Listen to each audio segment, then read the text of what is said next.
नमस्कार साथियों, ज्ञानवाणी पर आपका स्वागत है। बाल मनोविज्ञान की कक्षा में आज हम PYQ यानी previous year questions UP TET के देखेंगे। ऐसे ही वीडियो पाने के लिए या देखने के लिए हमारे चैनल को आप सब्सक्राइब कीजिए, लाइक कीजिए और जो भी सुझाव हैं आप उसे कमेंट में दे सकते हैं। तो आज का पहला सवाल है, मानव विकास का प्रारंभ होता है। ऑप्शन ए है पूर्व बाल्यावस्था से,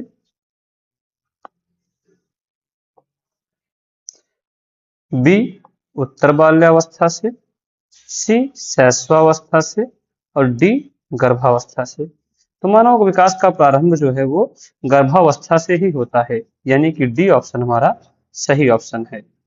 गर्भावस्था का समय समझ लेते हैं। तो गर्भाधान से लेकर के जन्म तक, गर्भाधान से जन्म तक का समय गर्भावस्था कहलाता है। अच्छा, पूर्व बाल्यावस्था, बाल्यावस्था को दो भागों में बांटा गया। बाल्यावस्था का समय था 6 से 12 वर्ष का, इसको दो पार्ट में बांट दिया जाएगा। तो जो पूर्व बाल्यावस्था और उत्तर बाल्यावस्था,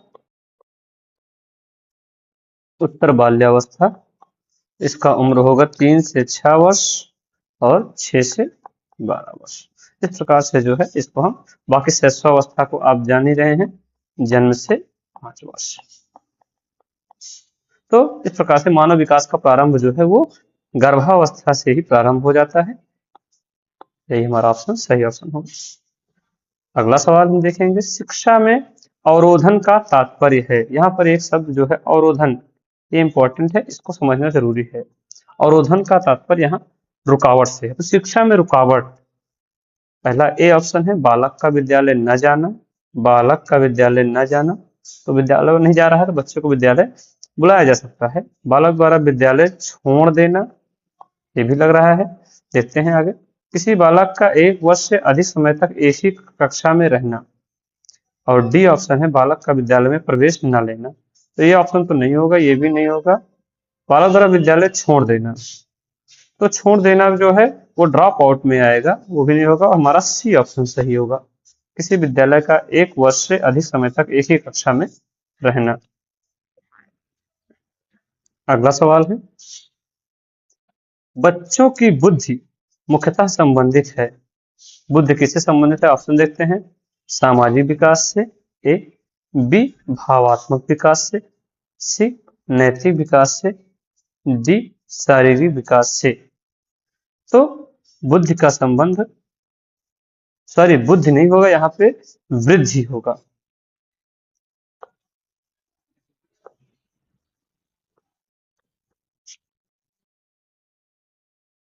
तो वृद्धि पढ़ा जाए, बुद्धि नहीं होगा।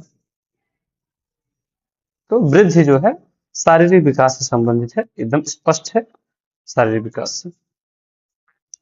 अगला प्रश्न है, निम्न में से कौन सा संज्ञानात्मक क्षेत्र से संबंधित नहीं है? तो संज्ञानात्मक हमने बताया था, यानी दुनिया के बारे में बच्चे की समझ क्या है, वो जो है संज्ञानात्मक विकास कहा जाता है। तो अनुप्रयोग, अनुप्रयोग ए ऑप्शन है, एक्सपेरिमेंट इसका मतलब होगा, प्रयोग जो कहते हैं। ये ऑप्शन एक्सपेरिमेंट है, संबंधित नहीं है, तो संज्ञानात्मक क्षेत्र में एक्सपेरिमेंट करेगा बच्चा। बोध, यानी उसको क्या पता चल रहा है, बोध कहते हैं जो है, आपको इस बात का बोध है, जो है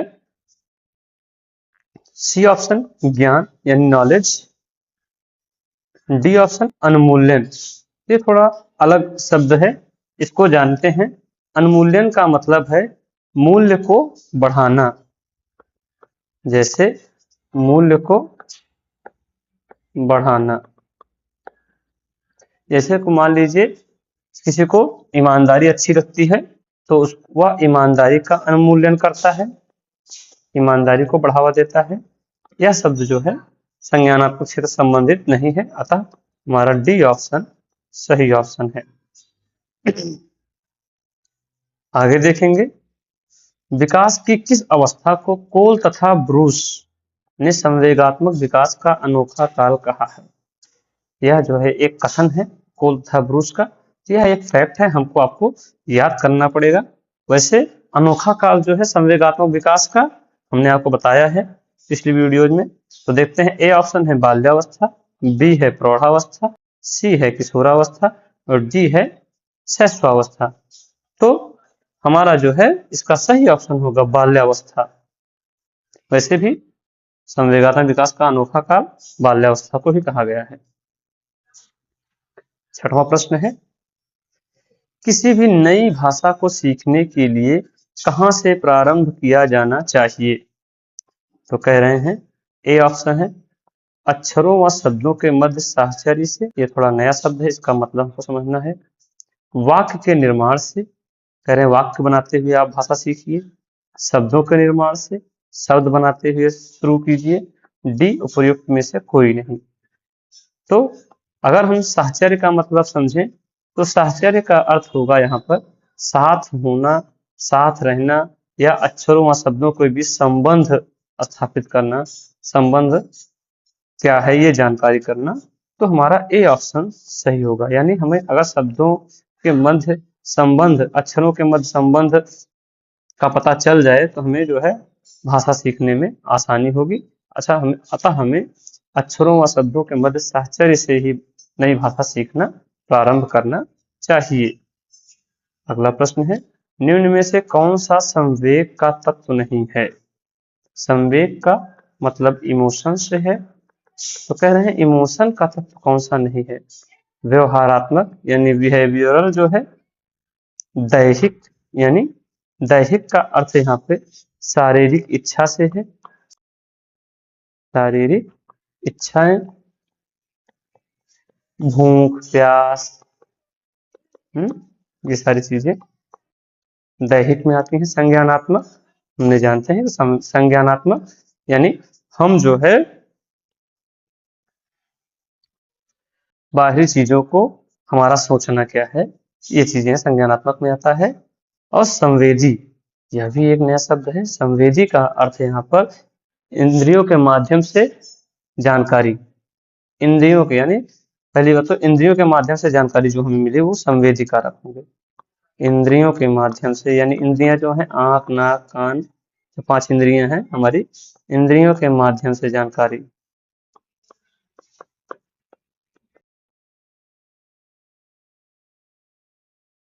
इंद्रियों के माध्यम से जानकारी, जैसे फूल की खुशबू और जो है किसी चीज की आवाज में जो अच्छी लगती हो, तो यह हमें इमोशन से संबंधित होगा। अतः हमारा डी ऑप्शन सही ऑप्शन होगा। अगला सवाल है, संज्ञानात्मक क्षेत्र का सही क्रम है। कुछ चीजें दी गई हैं, उसको हमको सही क्रम में लिखना है। उससे पहले हमको जो इसमें सारे ऑप्शन सेम ही हैं, सारी चीजें जो उसका क्रम सही करना है, उसका हमें क्रम सही करना है, उसका हमें क्रम सही करना है। जैसे ज्ञान, ए ऑप्शन ज्ञान, अनुप्रयोग, अवबोध, विश्लेषण, संश्लेषण, मूल्यांकन। तो अगर हमें एक एक चीज का अर्थ पता चल जाए तो ज्ञान का नॉलेज हम जानते ही हैं, उसका कोई वो दिक्कत नहीं है। अनुप्रयोग, अनुप्रयोग का मतलब एक्सपेरिमेंट, प्रयोग कहते हैं। और अवबोध कहते हैं हमें ये चीज, अगर मान लीजिए किसी चीज का हमें ज्ञान हो गया लेकिन अगर बोध नहीं है, अवबोध को हम बोध कह सकते हैं, ठीक है, अवबोध। विश्लेषण, फिर जो है हम उसका विश्लेषण करेंगे, अलग अलग अलग अलग पॉइंट ऑफ व्यू उसका हम विश्लेषण करेंगे कि क्या है ये। फिर संश्लेषण, उसके बारे में हम जो है सोचेंगे कि हाँ सारी चीजें जो हमने विश्लेषण किया उसको हम इकट्ठा करेंगे और उस पर जो है हम बाकी फिर उसका मूल्यांकन, मूल्यांकन सबसे बाद में ही होगा, ये आपको ध्यान देना है, चेक करना कि हाँ क्या है। तो मूल्यांकन हुआ तो हमें ज्ञान, ज्ञान सबसे पहले होना चाहिए, 1 नंबर पे होना चाहिए। उसके बाद अगर हमें अवबोध हो जाए तो ये भी हमारा दूसरे नंबर पे। उसके बाद हमें अनुप्रयोग यानी एक्सपेरिमेंट करने का मौका हो, तो अगर हम यही 3 क्रम देख लें फिर भी आ जाएगा। तो ये 3 क्रम किसमें है? हमारे डी ऑप्शन में ज्ञान, अवबोध, अनुप्रयोग, फिर संश्लेषण, सॉरी यहाँ पे विश्लेषण मिस हो गया है, सॉरी यहाँ पे विश्लेषण मिस हो रहा है, विश्लेषण यहाँ पे होगा। तो ज्ञान, अवबोध, अनुप्रयोग, विश्लेषण और संश्लेषण, फिर मूल्यांकन करेंगे हम। संज्ञानात्मक क्षेत्र का यही सबसे सही क्रम है। अगला प्रश्न हम देखेंगे 9वां प्रश्न है, निम्न में से कौन सी बाल्यावस्था के बौद्धिक विकास की विशेषता नहीं है? यानी बाल्यावस्था में बौद्धिक विकास की विशेषता कौन सी नहीं है? तो पहला ऑप्शन है भविष्य की योजना की सूझबूझ, यानी भविष्य की योजना की सूझबूझ होनी चाहिए, हम समझ सके हम भविष्य में हमें क्या करना है क्या नहीं करना है, इस हिसाब से अपना काम करेंगे। बी है विज्ञान की काल्पनिक कथाओं में अधिक रुचि, यानी विज्ञान की काल्पनिक कथाओं में अधिक रुचि होनी चाहिए। तो वो ये किस अवस्था में होता है? तो विज्ञान की काल्पनिक कथाएं हैं।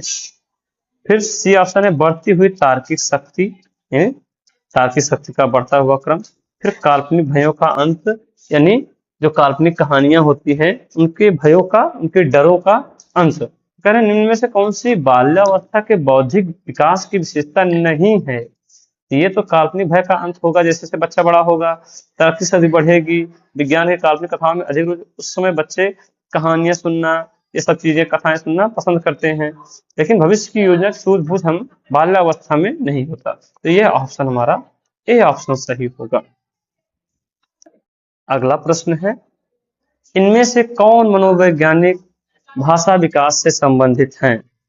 तो ऑप्शन है ए पावलोव, बी बिने, सी चामस्की, डी मास्लो। तो हमारा सही ऑप्शन होगा ये चामस्की। चामस्की भाषा विकास से संबंधित मनोवैज्ञानिक हैं, इन्होंने अपना भाषा विकास पर शोध किया था। अगला प्रश्न है, गिरोह की अवस्था किस आयु वर्ग एवं विलंब विकास से संबंधित है? गिरोह गैंग एज हमने पढ़ा है, इसको गैंग एज से ही स्पष्ट हो जाता है गिरोह की अवस्था। तो बच्चे गिरोह की अवस्था में रहना किस आयु वर्ग में? तो 16 से 19 वर्ष एवं नैतिकता कहीं से भी गैंग एज में नहीं रहेगी, तो ये ऑप्शन नहीं होगा। 3 से 6 वर्ष एवं भाषा, ये भी जो है कहीं से नहीं होगा। भाषा का विकास गैंग एज का क्या संबंध होगा? कोई संबंध नहीं होगा। 8 से 10 वर्ष एवं सामाजिकरण, 16 से 19 वर्ष एवं संज्ञानात्मक, गैंग एज संज्ञानात्मक, यानी हमारा सी ऑप्शन सही होगा। 8 से 10 वर्ष यानी ये बाल्यावस्था का समय होता है, और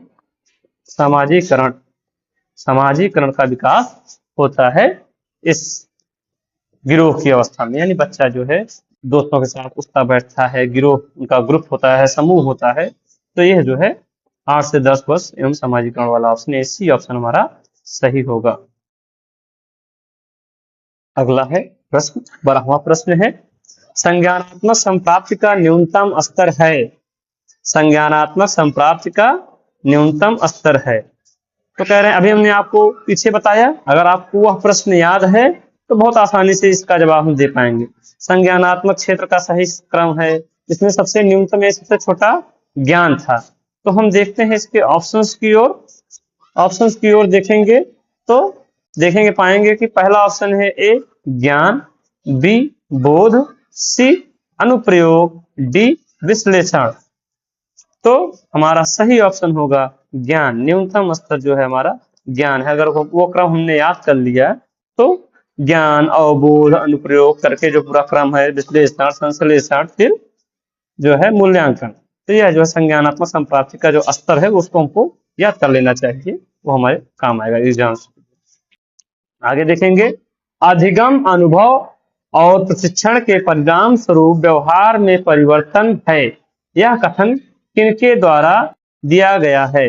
पहला ऑप्शन है गेट्स व अन्य, बी है मॉर्गन और ग्रीनलैंड, सी स्किनर, और डी क्रॉनबेक। तो यह फैक्चुअल प्रश्न है, इसका आंसर होगा गेट्स व अन्य।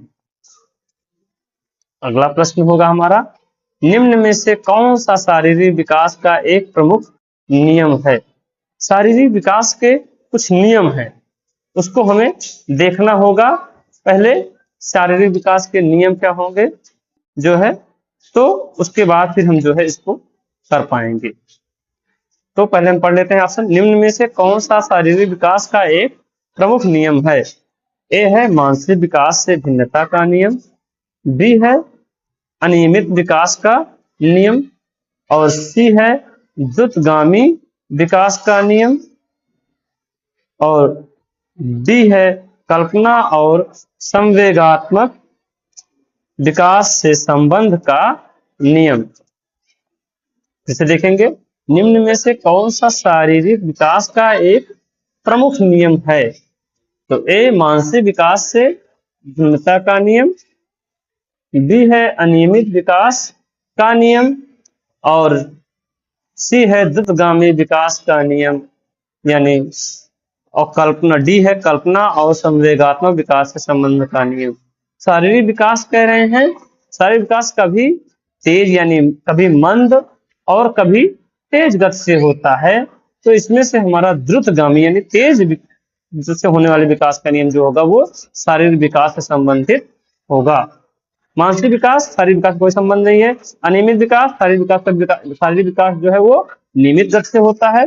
कल्पना और संवेगात्मक विकास का शरीर से कोई संबंध नहीं है। तो शारीरिक विकास का जो है संबंध द्रुतगामी विकास का नियम है। हमारा सी ऑप्शन इसमें सही होगा। अगला प्रश्न है, बच्चों के सामाजिक विकास को प्रभावित करने वाले कारक हैं। बच्चों के सामाजिक विकास को प्रभावित करने वाले कारक हैं। आर्थिक तत्व, क्या लगता है आपको सामाजिक विकास को आर्थिक तत्व प्रभावित करते हैं? नहीं। सामाजिक परिवेश जन्य तत्व, इसको देखते हैं, ये कंसीडर करने लायक है ऑप्शन। शारीरिक तत्व, शारीरिक तत्व सामाजिक विकास को प्रभावित कर सकते हैं? नहीं। वंशानुगत तत्व, नहीं। यानी हमारा बी ऑप्शन सामाजिक परिवेश जन्य तत्व, जो सामाजिक परिवेश में तत्व उपस्थित होंगे वो तत्व हमारे सामाजिक विकास को प्रभावित कर सकते हैं। यानी हमारा 15वां प्रश्न का बी ऑप्शन सही होगा। अगला 16वां प्रश्न है, निम्न में कौन सा विकास का सिद्धांत नहीं है? निम्न में कौन सा विकास का सिद्धांत नहीं है? तो विकास के लगभग कुछ सिद्धांत हैं, उनमें से ये कह रहे हैं कौन सा नहीं है, जानते हैं। ए ऑप्शन है अनुकूलित प्रत्यावर्तन का सिद्धांत, बी निरंतर विकास का सिद्धांत, सी परस्पर संबंध का सिद्धांत, डी समान प्रतिमान का सिद्धांत। तो इसमें कौन सा जो है विकास का सिद्धांत नहीं है, या हमें पता करने के लिए हमें विकास के सिद्धांत पता होने चाहिए। तो विकास के सिद्धांत हैं, कुछ सिद्धांत 9 सिद्धांत हैं, पहले हम उनको जान लेते हैं। पहला है निरंतर विकास का सिद्धांत। निरंतर विकास का सिद्धांत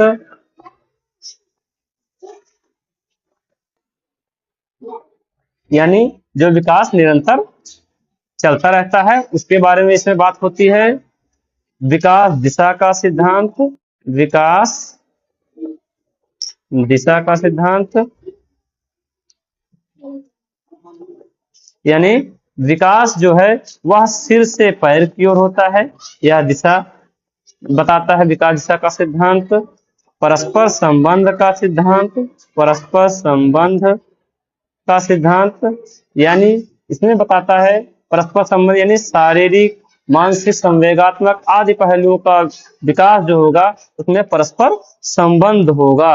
वैयक्तिक भिन्नता का सिद्धांत, वैयक्तिक भिन्नता का सिद्धांत यानी हर बच्चे की इंडिविजुअल डिफरेंस यानी हर बच्चे के जो है विकास तो होगा लेकिन व्यक्तिगत भिन्नता उसमें रहेगी बच्चे के अंदर। सामान्य व विशिष्ट प्रक्रियाओं का सिद्धांत, सामान्य व विशिष्ट प्रक्रियाओं का सिद्धांत तो कह रहे हैं विकास जो होता है वो सामान्य से विशिष्ट की ओर होता है, सामान्य से विशिष्ट की ओर होता है। अगला है वंशानुक्रम व वातावरण। वंशानुक्रम व वातावरण की अंतःक्रिया का सिद्धांत। कह रहे हैं कि इसमें जो होता है विकास, वंशानुक्रम व वातावरण के गुण दोनों के अंतर्गत अंतःक्रिया होती है। फिर कह रहे हैं समान प्रतिमान का सिद्धांत। समान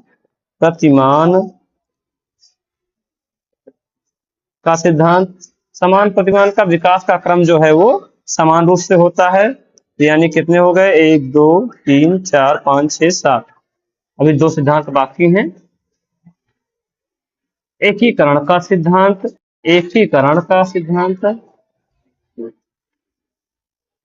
एकीकरण का सिद्धांत से तात्पर्य है पहले विकास संपूर्ण अंग की ओर अंग का होगा, फिर शरीर के अंगों के भागों में जाएगा। विकास क्रम का सिद्धांत।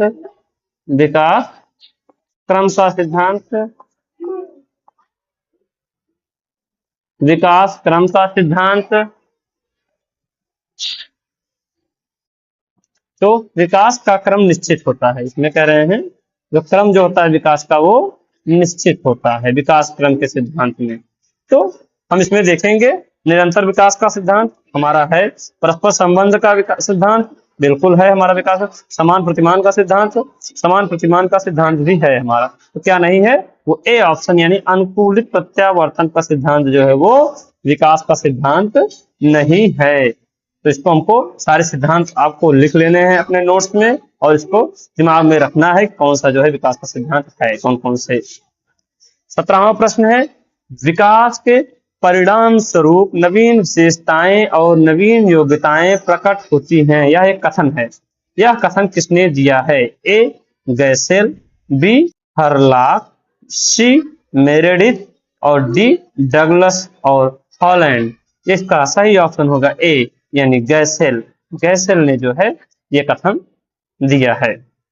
अगला प्रश्न 18वां प्रश्न है विद्रोह की भावना की प्रवृत्ति निम्न में से किस अवस्था से संबंधित है? विद्रोह की भावना कब आती है बच्चों में, किस अवस्था में? तो हमको जानना है। ए ऑप्शन बाल्यावस्था, बी शैशवावस्था, कोई सवाल ही नहीं उठता है, सी पूर्व किशोरावस्था और डी मध्य किशोरावस्था। तो हमको इनमें से सही ऑप्शन ढूंढना है। हमारा सही ऑप्शन होगा मध्य किशोरावस्था। विद्रोह की भावना किशोरावस्था में ही होती है। मध्य किशोरावस्था यानी ये होती है 13 से 15 वर्ष की बीच में जो होती है वो मध्य किशोरावस्था होती है। पूर्व किशोरावस्था लगभग 12 वर्ष से 13 वर्ष की पूर्व किशोरावस्था होती है और 15 से 18 वर्ष उत्तर किशोरावस्था।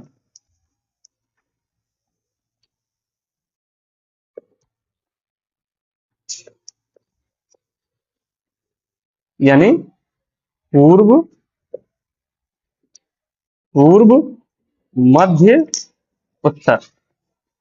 अगर इसमें से अगर ये ऑप्शन दे दिया पूर्व और मध्य क्या, नहीं तो आपको किशोरावस्था ही ऑप्शन लगा देंगे तो भी सवाल सही होगा। वहां पे अगर किशोरावस्था रहता है तो अगर पूर्व मध्य में देता है तो आपको फिर मध्य किशोरावस्था लगाना है। विद्रोह की भावना की प्रवृत्ति निम्न में से किस अवस्था से संबंधित है? तो वह है हमारा मध्य किशोरावस्था। मध्य किशोरावस्था वाला ऑप्शन सही होगा। अगला है 19वां प्रश्न विकास की किस अवस्था में बुद्धि का अधिकतम विकास होता है? विकास की किस अवस्था में बुद्धि का अधिकतम विकास होता है? ए ऑप्शन है बाल्यावस्था, बी है शैशवावस्था, सी किशोरावस्था, डी प्रौढ़ावस्था। तो शैशवावस्था में शरीर का अधिकतम विकास होता है, हमने पढ़ा है। बाल्यावस्था यानी हमारा ए ऑप्शन सही होगा जहां पर बुद्धि का अधिकतम विकास होता है। बुद्धि का अधिकतम विकास होता है बाल्यावस्था में। और ये हमारी प्रारंभिक बाल्यावस्था यानी जो 6 से 9 वर्ष की होती है। शिशु का अधिकांश व्यवहार आधारित होता है। बहुत ही इंपॉर्टेंट प्रश्न है, टेट की परीक्षाओं में कई बार पूछा जा चुका है, वैसे भी हर लिहाज से ये इंपॉर्टेंट है। मूल प्रवृत्ति पर, नैतिकता पर, वास्तविकता पर ध्यान। अधिकांश व्यवहार जो होता है वो किस पर आधारित होता है, यानी व्यवहार, शिशु का व्यवहार क्या होगा, हंसना, रोना, गाना, तो यह मूल प्रवृत्ति पर होता है। ए ऑप्शन हमारा सही ऑप्शन होगा, मूल प्रवृत्ति पर होता है। 21वां प्रश्न, मनोविज्ञान के क्षेत्र में सबसे बड़ा योगदान है। विषय केंद्रित शिक्षा, ए ऑप्शन, बी शिक्षक केंद्रित शिक्षा, सी क्रिया केंद्रित शिक्षा यानी जो काम किया जा रहा है, डी बाल केंद्रित शिक्षा। साथ साथ ये भी बहुत इंपॉर्टेंट प्रश्न है, कई बार पूछा जाता है, बाल केंद्रित शिक्षा हमारा सही ऑप्शन होगा। शिक्षा जो है बाल केंद्रित शिक्षा है। 22वां प्रश्न, निम्नलिखित में से कौन सा वृद्धि और विकास के सिद्धांतों से संबंधित नहीं है। निम्नलिखित में से कौन सा वृद्धि और विकास के सिद्धांतों से संबंधित नहीं है। ए निरंतरता का सिद्धांत, बी वर्गीकरण का सिद्धांत, सी समन्वय का सिद्धांत, डी वैयक्तिकता का सिद्धांत। तो हम इसको समझते हैं, पहले हम वृद्धि और विकास के सिद्धांत जान लेते हैं। तो यह 5 होते हैं। पहला है निरंतरता का सिद्धांत, निरंतरता का सिद्धांत,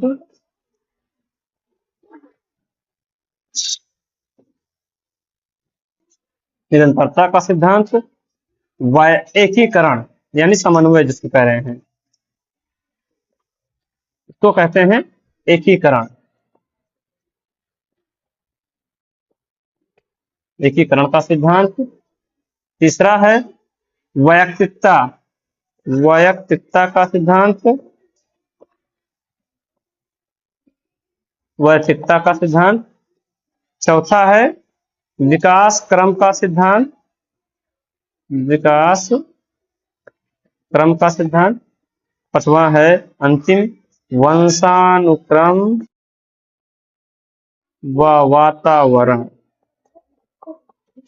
का अंतःक्रिया का सिद्धांत।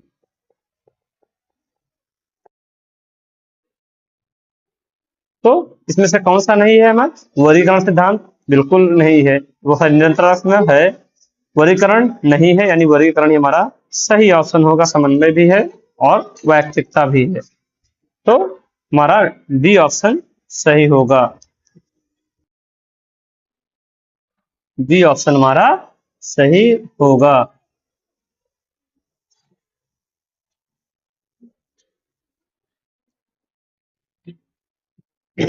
बाल मनोविज्ञान का क्षेत्र है केवल शैशवावस्था की विशेषताओं का अध्ययन, केवल गर्भावस्था की विशेषताओं का अध्ययन, केवल बाल्यावस्था की विशेषताओं का अध्ययन, गर्भावस्था से किशोरावस्था की विशेषताओं का अध्ययन। हमारा डी ऑप्शन सही होगा, यानी हम गर्भावस्था से किशोरावस्था की विशेषताओं का अध्ययन बाल मनोविज्ञान के क्षेत्र के अंतर्गत करते हैं। पूर्वाग्रह, किशोर या किशोरी अपनी डॉट डॉट के प्रति कठोर होंगे, किसके प्रति कठोर होंगे, ए समस्या, बी जीवन शैली, सी सम प्रत्यय, डी वास्तविकता।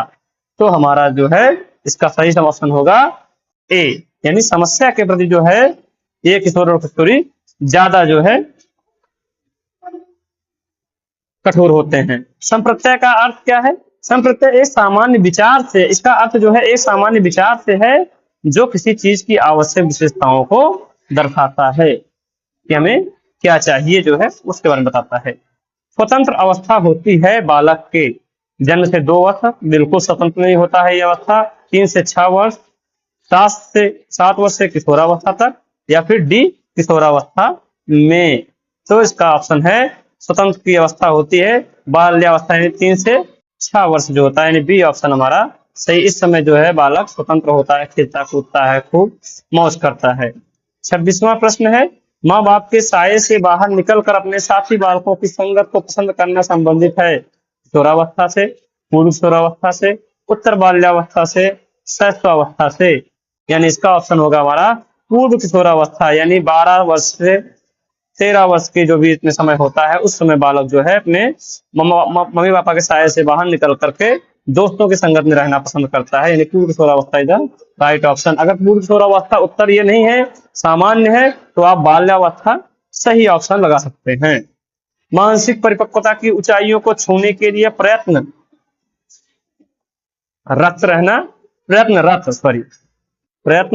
रत रहना संबंधित है। तो किशोरावस्था से, बी प्रौढ़ावस्था से, सी पूर्व बाल्यावस्था से, डी उत्तर बाल्यावस्था से। तो हमारा ए ऑप्शन सही होगा, किशोरावस्था से। किशोरावस्था से। बुद्ध एवं सृजनात्मक में किस प्रकार का संबंध पाया गया है? तो ए धनात्मक, बी ऋणात्मक, सी शून्य, डी या सभी। हमारा संबंध जो है सृजनात्मक और बुद्धि में जो होता है वह धनात्मक होता है। बुद्धि जैसे जैसे बढ़ती जाएगी वैसे वैसे सृजनात्मकता बढ़ती जाती है। 29वां सवाल है हमारा, शैशवावस्था में बच्चों के क्रियाकलाप होते हैं। यह सवाल रिपीट हो रहा है, इसका मतलब बहुत इंपॉर्टेंट है। ए मूल प्रवृत्त्यात्मक, बी संरक्षित, सी संज्ञानात्मक, डी संवेगात्मक। हमारा मूल प्रवृत्ति यानी ए ऑप्शन सही ऑप्शन होगा, मूल प्रवृत्त्यात्मक होते हैं। इस समय क्रियाकलाप रोना, हंसना। ठीक है। 30वां सवाल है, बच्चों के सामाजिक विकास में डॉट डॉट का विशेष महत्व है। किसका विशेष महत्व है? खेल का, बाल साहित्य का, दिनचर्या का, संचार माध्यम का। तो हमारा सही ऑप्शन हुआ खेल का। बच्चे जितना खेलते हैं उनका उतना ही सामाजिक विकास होता है। तो खेल is the right option.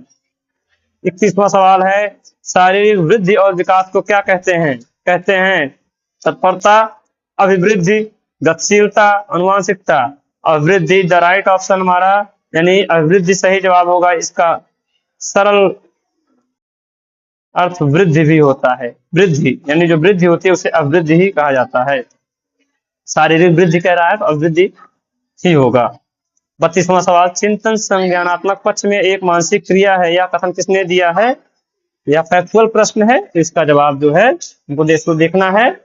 A DV द्वारा, बी गिलफर्ड द्वारा, सी क्रूज द्वारा, डी रास द्वारा। सही ऑप्शन हमारा रास द्वारा।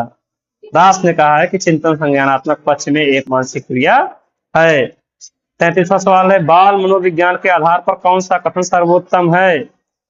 ए सारे बच्चे एक जैसे होते हैं, बी कुछ बच्चे एक जैसे होते हैं, सी कुछ बच्चे विशिष्ट होते हैं, डी प्रत्येक बच्चा विशिष्ट होता है। यानी डी ऑप्शन सही है हमारा, प्रत्येक बच्चा जो है विशिष्ट होता है। जो वैयक्तिक भिन्नता का बात कही है कि हर एक बच्चा जो है बिल्कुल अलग होता है, विशिष्ट होता है। बाल मनोविज्ञान का केंद्र बिंदु है, यह भी इंपॉर्टेंट प्रश्न है। अच्छा शिक्षक, बी बालक, सी शिक्षण प्रक्रिया, डी विद्यालय। तो केंद्र बिंदु है वो हमारा बालक है। क्या है? बालक, यानी B is the right option. 35वां सवाल और अंतिम सवाल आज की कक्षा का, बाल विकास में किस पर, बाल विकास में क्या है? प्रक्रिया पर बल है, यानी जो प्रोसेस है। बी वातावरण और अनुभव की भूमिका पर बल है। सी गर्भावस्था से किशोरावस्था का अध्ययन होता है। डी उपर्युक्त सभी पर, यानी प्रक्रिया पर भी बल है, वातावरण और अनुभव की भूमिका पर भी बल है, गर्भावस्था से किशोरावस्था का अध्ययन होता ही है। यानी हमारा डी ऑप्शन सही होगा, उपर्युक्त सभी पर। उपर्युक्त सभी पर। आज की क्लास बस इतना ही। ऐसे ही ज्ञानवर्धक वीडियो पाने के लिए हमारे ज्ञानवाणी चैनल को सब्सक्राइब कीजिए। अगर आपको पसंद आए तो लाइक कीजिए, शेयर कीजिए। अगर आपकी कोई क्वेरी है, कोई सुझाव है तो हमारे कमेंट बॉक्स में जाकर के आप कमेंट कर सकते हैं। आज के लिए बस इतना ही। Thank you so much.